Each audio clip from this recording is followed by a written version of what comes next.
February 11, 1945. High above the snow-dusted plains of northern Germany, Captain Jack Riley's P-51 Mustang screamed through the frigid air. His squadron, the 334th, was under siege, German fighters swarming their bomber formation. With his comrades falling and the mission on the brink of disaster, Riley made a split-second decision, a move so audacious it defied every tactical manual, transforming his aircraft into an airborne predator. To understand how it happened, we must go back to the strategic realities of the air war over Europe. By early 1945, the Allied bombing campaign against Nazi Germany was reaching its crescendo. Day after day, formations of American B-17 Flying Fortresses and B-24 Liberators, often numbering in the hundreds, struck at the heart of German industry, transportation, and military infrastructure. These missions were vital, designed to cripple the Third Reich's ability to wage war, but they were also incredibly dangerous. German anti-aircraft defenses were formidable, and the Luftwaffe, though battered, still possessed a corps of highly skilled pilots and potent aircraft, like the Messerschmitt Bf-109 and Focke-Wulf Fw-190.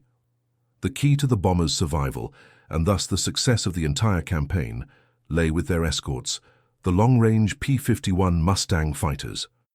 The P-51, with its Rolls-Royce Merlin engine, exceptional speed, high-altitude performance, and extended range, was the undisputed king of the skies. It could fly with the bombers all the way to their targets deep inside Germany and back, engaging enemy interceptors and clearing the path. These fighter pilots, often young men barely out of their teens, carried the immense responsibility of protecting thousands of airmen and billions of dollars worth of aircraft. Their courage, skill, and tactical acumen were constantly tested in the brutal aerial arenas above the Reich. Every mission was a dance with death, a test of nerves and machine against a determined and desperate enemy. The stakes were nothing less than the outcome of the war itself. On that cold February morning, the target was a critical synthetic fuel plant near Luna, a heavily defended industrial complex. The bomber stream, a silver serpent stretching for miles across the sky, was escorted by several fighter groups, including the 4th Fighter Group, to which Captain Riley's 334th Squadron belonged. The weather had been deceptively clear at altitude, a crystalline blue that offered no cover, only stark visibility. Below, a thick blanket of clouds obscured the ground, making navigation challenging, but also providing a potential escape route for damaged aircraft. The mission had proceeded without major incident for the first few hours, a tense calm broken only by the rhythmic drone of engines. But as the formation approached the target area, the radio crackled with increasing urgency. German ground control was vectoring interceptors, and soon small dark specks appeared on the horizon, growing rapidly into menacing shapes. The Luftwaffe was rising to defend its homeland, and they were coming in force. The air quickly filled with the chaotic symphony of battle, the chatter of radio calls, the staccato bursts of machine guns, and the ominous contrails of dogfighting aircraft. The 334th found itself in a precarious position, caught between a larger, aggressive formation of Fw-190s and the vulnerable bombers they were sworn to protect. The German pilots, many of them veterans, pressed their attack with a ferocity born of desperation, aiming to break the fighter screen and decimate the bomber stream. Captain Jack Riley, known to his squadron mates as Maverick for his unconventional yet often successful approaches to combat, was leading a flight of 4 P-51s on the left flank of the bomber formation. Riley was not a man who followed the rulebook blindly. He was a natural pilot, his hands and feet moving with an almost unconscious grace on the controls, his eyes constantly scanning the vast expanse of sky. Born in a small town in rural Ohio, he had grown up with a fascination for flight, spending hours building model airplanes and dreaming of the day he would take to the skies himself. His journey to the cockpit of a P-51 was marked by an innate talent for aerial maneuvers and a sharp analytical mind that could dissect a combat situation in seconds. He was respected by his peers for his courage and his uncanny ability to anticipate enemy moves, but sometimes his methods raised eyebrows among the more by-the-book officers. Yet his results spoke for themselves. He had already accumulated a significant number of aerial victories, each one a testament to his skill and his willingness to take calculated risks. Today, however, felt different. The sheer number of enemy aircraft, their aggressive tactics, and the vulnerability of the bombers created a pressure cooker environment where even Riley's calm demeanor was tested. He knew that conventional responses might not be enough to turn the tide of this particular engagement. Chapter 2. Protagonist. Jack Riley's journey into the cockpit of a P-51 Mustang began far from the battlefields of Europe, amidst the quiet farmlands of Ohio. He was born in 1922, the son of a mechanic and a schoolteacher, a background that instilled in him both a practical understanding of machinery and a keen intellectual curiosity. From a young age, Jack was captivated by anything that flew. He devoured books on aviation history, meticulously studied diagrams of early aircraft, and spent countless hours at a small local airfield watching biplanes take off and land. His father, recognizing his son's passion, taught him the fundamentals of engines and aerodynamics, fostering a deep appreciation for the mechanics of flight. This early exposure gave Jack an intuitive grasp of how an aircraft worked, not just as a machine, but as an extension of the pilot's will. He understood the delicate balance between power, lift, and drag, and how to coax maximum performance from every component. When the war broke out, Jack, then 18, immediately volunteered for the Army Air Forces. His natural aptitude for flying quickly became apparent during his cadet training. While other cadets struggled with complex maneuvers, Jack executed them with a fluid precision that seemed effortless. His instructors noted his exceptional spatial awareness, his calm under pressure, and his almost preternatural ability to predict the behavior of an aircraft. He wasn't just flying, he was dancing with the machine. Yet it wasn't just his technical skill that set him apart. Jack possessed a unique blend of aggression and analytical thought. He saw aerial combat not just as a test of reflexes, but as a three-dimensional chess match, where every move had to be calculated several steps ahead. He would often spend hours after training flights, dissecting maneuvers, analyzing enemy tactics, and mentally rehearsing scenarios, always seeking an edge, a way to optimize his aircraft's performance and his own response time. This dedication, combined with his natural talent, quickly earned him a reputation as a pilot to watch. He graduated at the top of his class, earning his wings and the coveted assignment to a fighter squadron destined for the European theater.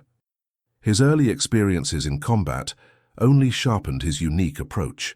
Flying the P-47 Thunderbolt initially, and later transitioning to the P-51 Mustang, Riley quickly distinguished himself. He wasn't the kind of pilot who chased every enemy aircraft he saw. Instead, he focused on protecting the bomber formations, often placing himself in harm's way to draw fire or break up enemy attacks.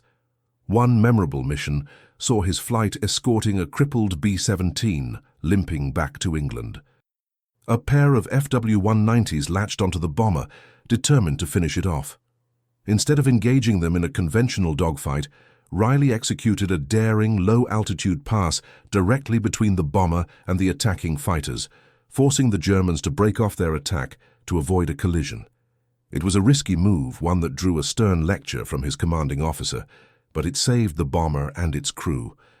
On another occasion, during a chaotic furball over the Ruhr Valley, Riley noticed a pattern in the German attacks. Instead of engaging directly, he used the P-51's superior speed to make high-speed passes, disrupting the enemy formation and creating openings for his squadron mates. He wasn't just shooting down planes, he was influencing the entire flow of the battle, turning the tide through tactical disruption rather than brute force. These experiences, while sometimes earning him the Maverick moniker, solidified his belief that rigid adherence to doctrine could be a weakness, and that true victory often lay in unexpected, audacious moves.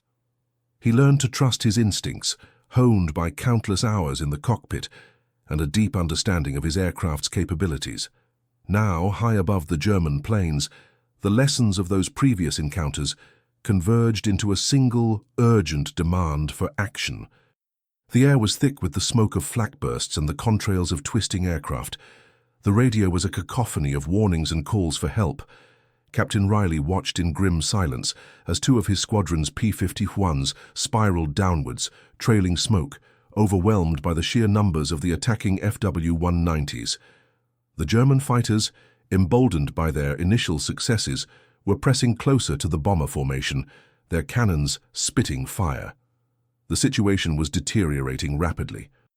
Standard defensive maneuvers were proving insufficient against such a concentrated and aggressive assault. The bombers were becoming increasingly vulnerable, their defensive fire struggling to deter the determined enemy. Riley knew that if something drastic wasn't done, and done immediately, his squadron, and perhaps a significant portion of the bomber stream, would be annihilated. He felt the familiar surge of adrenaline, but beneath it, a cold, calculating resolve began to form. He looked at his P-51, Spirit of Ohio, its sleek lines and powerful engine a testament to American engineering. He knew what this machine was capable of, and he knew what he had to do. Chapter 3.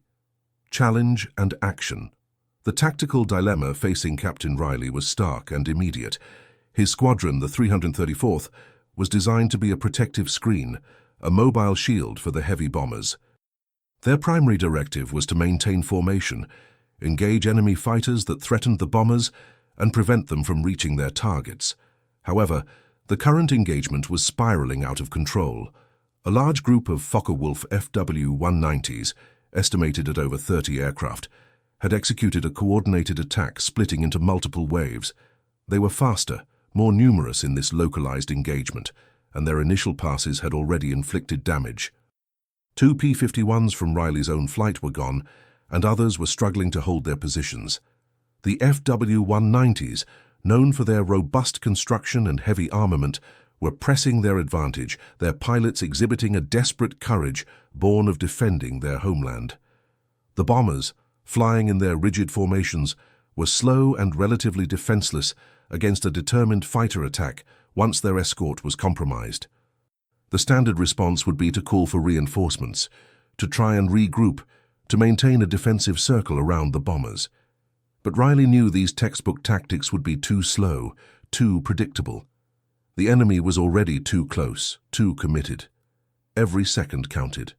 The lives of hundreds of bomber crewmen and the success of a vital mission hung in the balance. He could almost hear the frantic calls from the bomber crews, their voices strained with fear and urgency. The rules of engagement, the established doctrine, felt like chains in this moment of extreme peril. As he watched a flight of FW-190s peel off for another devastating pass at the lead bomber element, a radical idea flashed through Riley's mind. It was a maneuver he had mentally rehearsed countless times, a high-risk, high-reward gambit that went against every conventional teaching. It was a move that would expose him to immense danger, but it was also the only way he saw to break the enemy's momentum and buy his squadron precious time. He knew the P-51's strengths, its incredible speed in a dive, its powerful armament, and its surprising agility at high speeds. He also knew the FW-190's weaknesses. While robust, it was less agile than the Mustang in sustained turns, and its pilots often relied on boom and zoom tactics.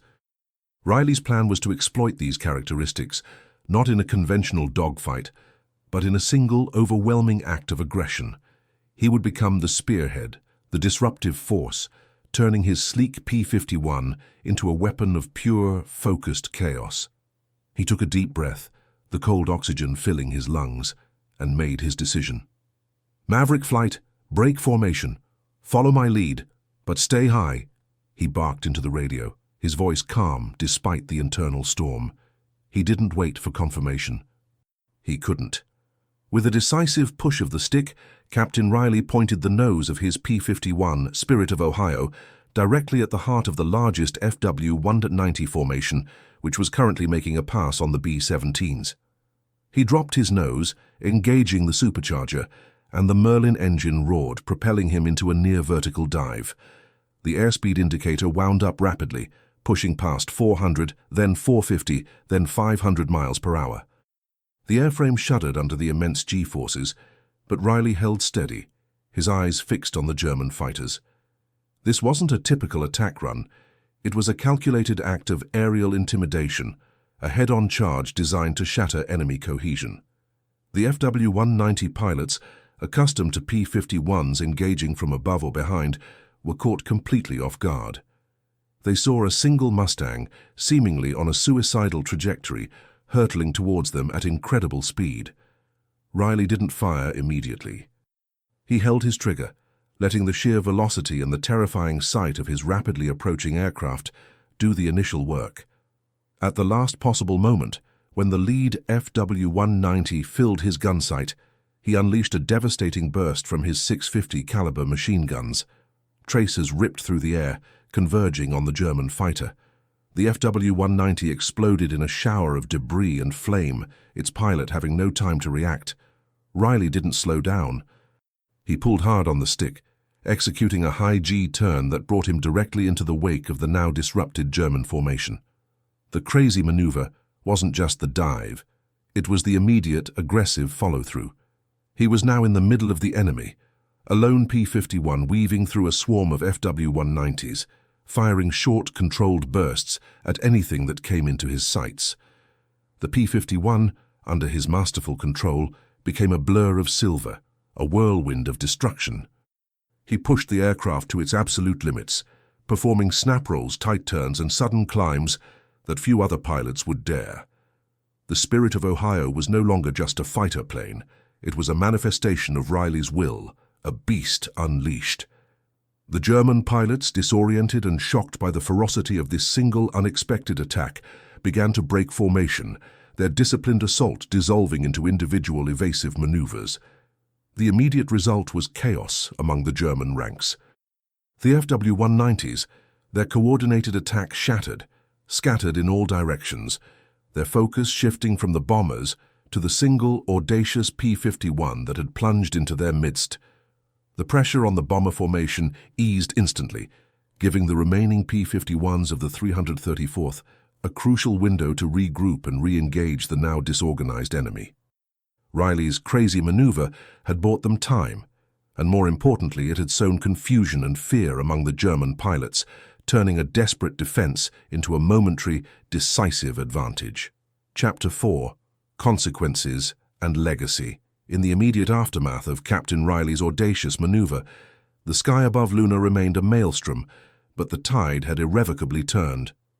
The German FW-190s, their formation broken and their confidence shaken, struggled to regain their composure. Riley, having plunged into the heart of their attack, now used the P-51's superior speed and climb rate to disengage from the immediate melee, drawing several confused German fighters after him. This diversion allowed the rest of the 334th Squadron, initially stunned by Riley's unorthodox move, to capitalize on the disarray. They regrouped swiftly, their P-51s now able to pick off the straggling and disoriented FW-190s. The bombers, momentarily relieved of the intense pressure, continued their run, their gunners scanning the skies with renewed vigilance. The German attack, which had threatened to be devastating, dissolved into a series of uncoordinated skirmishes. Several more FW-190s fell to the guns of the 334th, their pilots unable to contend with the Mustang's renewed aggression and the psychological impact of Riley's initial charge. Eventually, the remaining German fighters, having suffered significant losses and failed to break the bomber formation, broke off their attack and retreated into the cloud cover below. When Captain Riley returned to base, his P-51, Spirit of Ohio, bore the scars of his daring act. Bullet holes peppered its wings and fuselage, and a section of the cowling was scorched from a near miss. Yet the aircraft had held together, a testament to its robust design and Riley's skill in pushing it to its limits. On the ground, the reactions from his squadron mates and commanding officers were a mixture of awe, relief, and a touch of exasperation. His squadron commander, Major Thompson, initially approached him with a stern expression, ready to reprimand him for breaking formation and engaging so recklessly. But as Riley recounted the events, and as reports from the bomber crews and other fighter pilots confirmed the decisive impact of his solo charge, Thompson's demeanor softened. "You saved them, Riley," he admitted, a grudging respect in his voice, "but don't make a habit of it." The story of Maverick Riley's crazy maneuver spread quickly through the 4th Fighter Group, becoming a legend whispered among pilots. It wasn't just a tale of individual bravery, it was a demonstration of how a single audacious act could disrupt a numerically superior enemy and turn the tide of a critical engagement. The historical impact of such individual acts of courage and tactical innovation cannot be overstated. While not every crazy maneuver became a textbook tactic, Riley's actions, and those of other pilots who dared to defy convention, contributed to a broader understanding of aerial combat. It underscored the P-51 Mustang's versatility and the importance of pilot initiative. The incident served as a powerful reminder that even in the face of overwhelming odds, a single determined pilot, utilizing their aircraft to its fullest potential, could make a decisive difference. It reinforced the idea that air superiority wasn't just about numbers or technology, but also about the human element, the courage, the quick thinking, and the willingness to take calculated risks. This particular engagement, though one of many in the vast air war, became a case study in how to break enemy morale and cohesion through unexpected aggression. It helped solidify the P-51's reputation as not just a bomber escort, but a formidable air superiority fighter, capable of transforming into a beast in the hands of a skilled pilot. The lessons learned from such encounters, often born of desperation, were integrated into future training and tactical development, shaping the way air forces approached combat for decades to come. After the war, Captain Jack Riley returned to Ohio, a decorated hero, but one who rarely spoke of his wartime exploits. He pursued a career in aviation, not as a fighter pilot, but as a test pilot, continuing to push the boundaries of flight in a different capacity. His crazy maneuver remained a legendary story within the veteran community, a testament to the extraordinary moments of courage that defined the air war.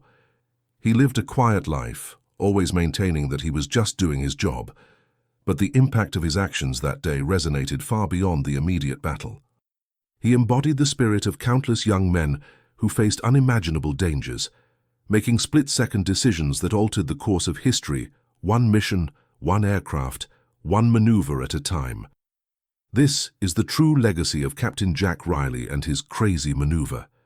It is the proof that even in the most desperate moments, when everything seems lost, a single individual's courage and unconventional thinking can transform a machine into something more, something capable of changing the outcome.